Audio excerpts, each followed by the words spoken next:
my channel. My name is Holly and today I want to do a review of this little guy, the Papershoot camera.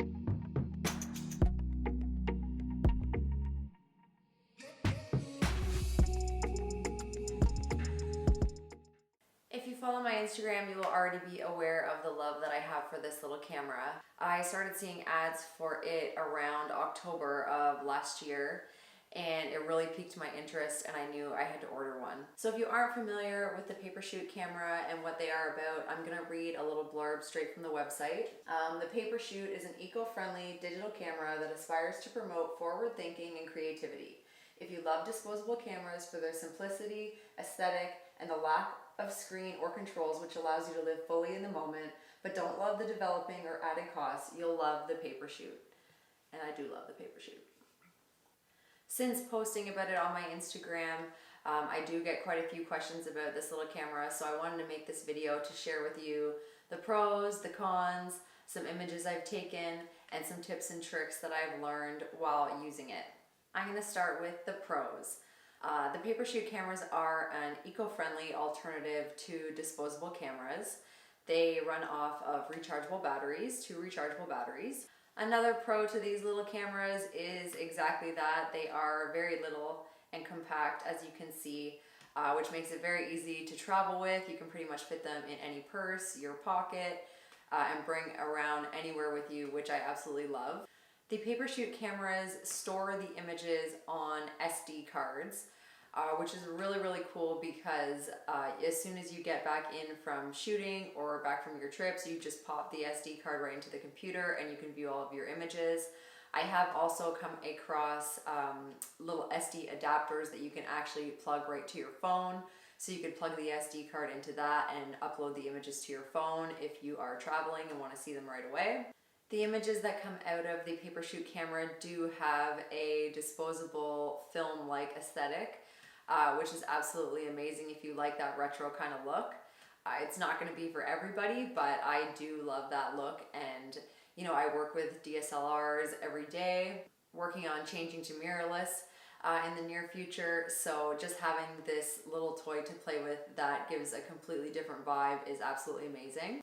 The camera does have 4 interchangeable filters on the back here. So you have color, black and white, a kind of sepia brown color, and also a blue. So it is pretty cool to change that up. I normally, when I'm taking photos with the camera, I'll just leave it on color, or I'll play with the black and white, and then I'll do some light editing on my, Lightroom app, just add a little bit of contrast here and there. But the photos do come out of the camera on their own pretty well without editing. The website does offer a bunch of cute different Papershoot cases for the cameras. There's lots of different designs. They also have a few interchangeable lenses that you can put on. I think there's a wide angle lens, there is a macro, there's one that gives like a prism effect. They have also made some different like circuit boards that go on the inside, and I forgot what they're called. What are they called? We're gonna find out. Function card. So they do have different function cards that you can put into the camera and they will give you different effects. I think there's a square photo effect. There is a retro photo effect. These do also have the capability to do some short video.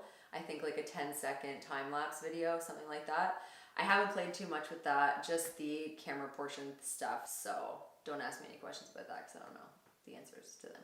Okay, let's get into the cons. I know some people say this camera is a bit on the pricey side. It did run me about $185 plus tax plus shipping Canadian for it, so it's definitely not cheap. And I do know that there are, entry-level digital cameras out there with screens and all the bells and whistles, but This camera is just such a vibe that I didn't mind the price. Another con to the camera that does take a little bit of getting used to is the shutter button itself. You do have to sometimes really press the button in. I've heard others say that you have to press it in harder. I don't find that mine is too bad. You'll know when it's taking a picture because you'll hear the little sound. I'll try and show you.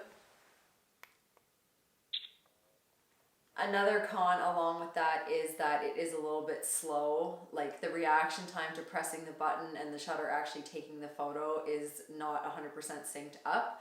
So if you are capturing things that are really, really moving or, fast kind of moving in front of it, then you probably will experience some motion blur. If you're okay with that look, then that's kind of what you're going for, then that's fine. But just be aware that the shutter is a little on the slower side.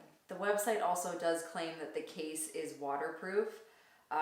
The case itself might be waterproof, I'm assuming, but there are a whole bunch of holes along the edges and whatnot, so I doubt that the camera itself is actually waterproof because all the water can just leak right through these holes and onto the little circuit board that's in there.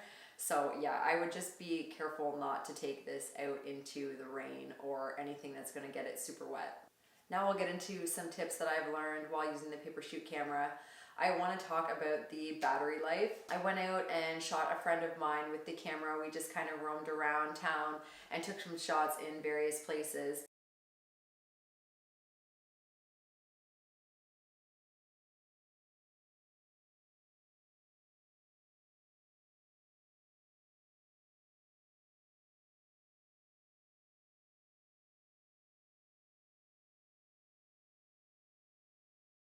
And the battery life of the camera is so-so. By the end of us shooting, we were probably shooting for about 45 minutes or so, give or take. There's a blue light back here that will flash, and that indicates that you're getting low on battery. So I just purchased some extra batteries and a little kit from The Source. So I've got 4 extra batteries at all times, so I just bring this with me. If you are on a trip or whatnot, you can just throw the extra batteries in your bag and make sure you have extras. So if you are thinking about purchasing the Papershoot camera, a little piece of advice with just the lens that is on the camera itself, it is very wide.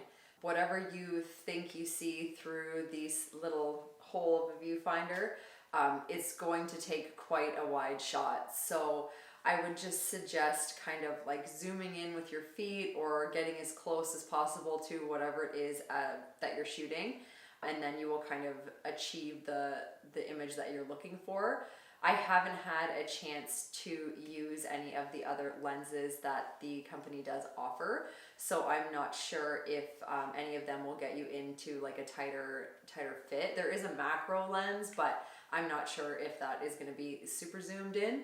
So yeah, just be aware that your images will be wider than what they appear when you look through the viewfinder hole. When I purchased my camera last year in October, they only had a 16 megapixel version of these cameras. Since then, they have made an 18 megapixel version of the cameras, so the quality is going to be slightly better in the newer versions. After having the Papershoot camera for about 4 months, I must say that I do adore everything about it. I love that it uses rechargeable batteries. I love how small and compact it is and easy to take with me everywhere. We actually have a trip planned in May to Vegas, and I'm so pumped to bring this with us and take pictures of everything there. Scott's gonna be sick of me taking pictures with it, I know it. I used to love the excitement of disposable cameras and not knowing what was on the film, and waiting to get the film back was always so painful because I was just so excited. So with these, you're gonna get that awesome film aesthetic, but you don't have to wait so long to see the images that you took. The Papershoot camera won't be for everyone. I know some people will still opt towards buying a digital camera with the screen and all the bells and whistles and all that jazz, but if you are looking for something a little different, then this camera is definitely fun to play with. I love the fact that there is no screen on this camera, so I do really have to use my eye when I am composing images, and it is just so fun to get really creative with it and just not be looking at the back of the camera every 5 seconds.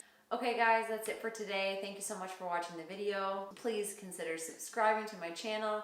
If you liked the video, leave a thumbs up. If you didn't like the video, leave a thumbs down. Do whatever you gotta do.